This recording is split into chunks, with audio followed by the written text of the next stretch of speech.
Happy New Year's.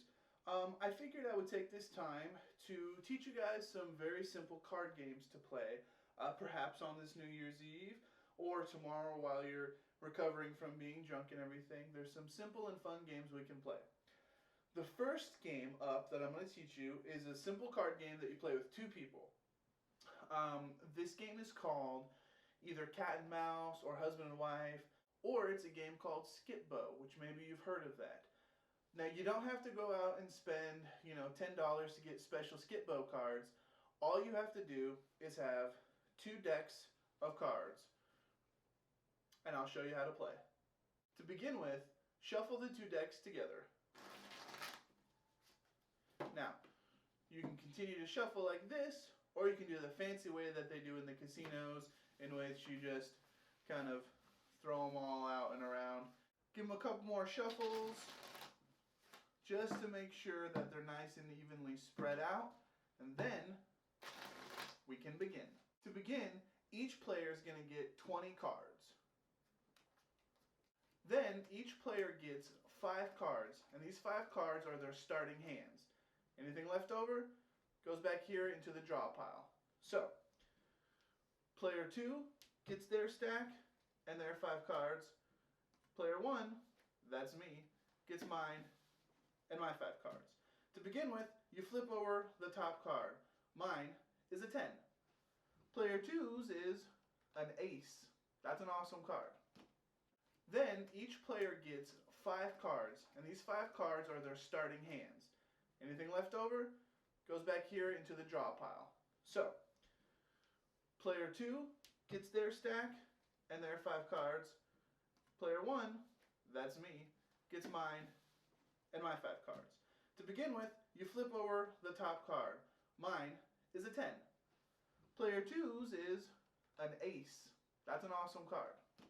Object of the game is to get rid of all 20 of these cards. First person that gets rid of them wins. The way you get rid of them is you play them out here in the center. Now, the only way you can play cards in the middle is if you play them in numerical order, starting from ace, 2, 3, all the way up to queen. Now, why not king, you may ask? It's an excellent question, because in this game, kings are wild. So you start with your 5 cards and then the stack of 20 that you want to get rid of. Now, I don't have an ace in my hand, so there's nothing I can start out here with yet. So what I do is I take, let's say, my jack. It's the highest card I have, so what I do is I take the jack, and you can have 4 piles in front of you. Now, you're only allowed 4, so the strategy with these 4 is you can either, if you've got 3 of the same kind, you can stack them up here, or if you have a run like jack, 10, 9, 8, then you can start piling them up that way.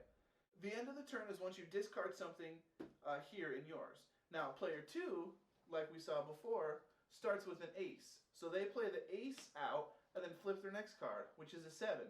Not much we can do about that just quite yet, but then we look at their 5 cards. In their hand, there's a 2 that we can play, and a 3 we can play. There's nothing else we can do, so we decide to take the queen and set it in their pile. Now it's back to my turn. I have 4 cards, so I get to draw 1 more, because you always have 5. Of this new 5, I've got a 4 I can play. And then right now, not much else I can do. The beginning of this game usually starts kind of slow unless you get really lucky, but then eventually you start building up some piles. Let me show you some of the other things that you can do in this game. Alright, so let's say, for example, this is what's out there. We have a 4 showing and a 3 showing. Now, I have the 5 cards that I can play with. First thing I can do is an ace, 2. Then, remember, kings are wild, I can play 5, 6, 7. Now, if you get rid of all 5 of your cards in your turn, not discarding out here, I mean playing out here, then you get to draw 5 new cards. And your turn continues. Right off the bat, I can play an 8, I can play a 4, and I can play another ace. Now, there's 4 stacks out here, so there's nothing we can do yet until we get one of these piles up to a queen, and then you remove it, thus leaving an empty space for the next one. Then, like I said, the whole point is to get rid of these 20 cards. So you play them out there, in any way you can. Obviously, these aren't, matching, but eventually the first person to get rid of all 20 of these wins the game. There's no scoring in this game. It's simply a winner or a loser, which I imagine is why they call it cat and mouse or husband and wife. Now, don't think this game is only luck. There is some luck, of course, in the draw, but there's also a lot of strategy that's going to come in play. Like, for example, you've only got 4 down here, so you have to figure out the best way to put those 4 down. Plus, you don't want to, let's say you're showing, let's say I'm showing a 3 here, and I want to get rid of that, so you do whatever you can to focus on that. However, if your opponent is showing a 7, don't, put down cards that go all the way up to 6, and then you just give them the 7. The way I play is, if they're showing a 7 and I got up to a 6, I don't play my cards yet. I hold on to them until I get a 7 or a wild, and then you block them. Now, this game can take a few minutes, but it usually takes probably about 15 to 20 minutes to play the game.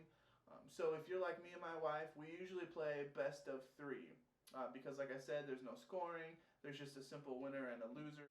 So there you have cat and mouse, or husband and wife, or the card version of SkipBO. So save the $10.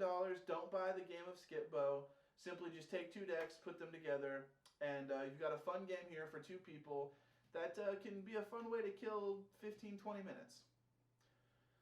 I'll see you next time, in which I'll introduce you to a game that me and Kelsey invented. Bye-bye.